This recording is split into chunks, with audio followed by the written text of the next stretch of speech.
السلام عليكم ورحمة الله تعالى وبركاته. مرحبا بكم معنا في قناتكم قناة طبخ جزائري بلمسة عصرية. اليوم حنشارك معكم هذه لاصوص فينيغراد اللي كنت شاركتها معكم في الفيديو السابق في سلطة المقارون.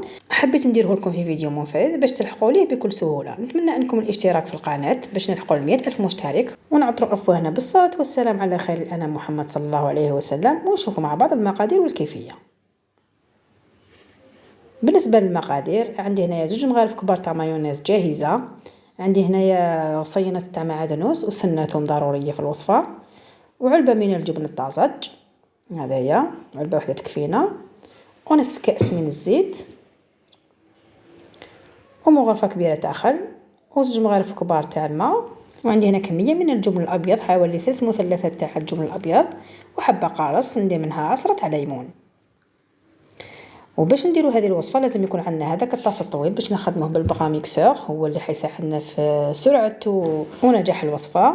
نزيد ندير هنايا المغرف تاع المايونيز، 2 مغارف تاع مايونيز، ونزيد الفرماج الابيض الجبن الابيض، والسنه تاع الثوم، وشويه معدنوس ضروري في هذه الوصفه يعطينا نكهه مميزه في الصلصه، ونص كاس تاع الزيت، تحبوا ديروا زيت الزيتون نتوما والذوق تاعكم. وعندي هنايا عصرة قارص نصفيها باش ما يطيحليش العظم باش ما يديرليش المراره في النكهه تاع الوصفه تاعنا. ونديروا هذوك 2 مغارف كبار تاع الماء، ولازم هذو الوصفات او عفوا هذو المكونات لازم دائما يكونوا باردين، والمغرفه تاع الخل طبعا.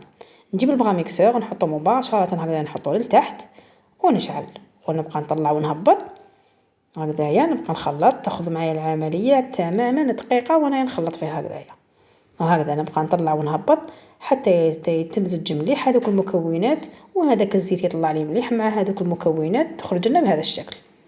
هاي لكم الوصفه بكل سهوله، يعني ما هيش حاجه اختراع كبير.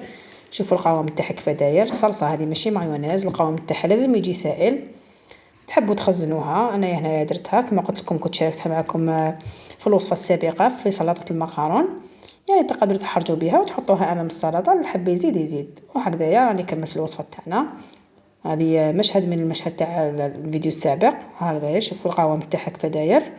درتها في السلطه وخلط السلطه، وهي تقدروا ديروها في السلطه، في السلطه الخضراء ولا في السلطه تاع البطاطا مغليه. المهم هذه هي لاصوص الفينيغراد اللي تقدروا تعتمدوا عليها.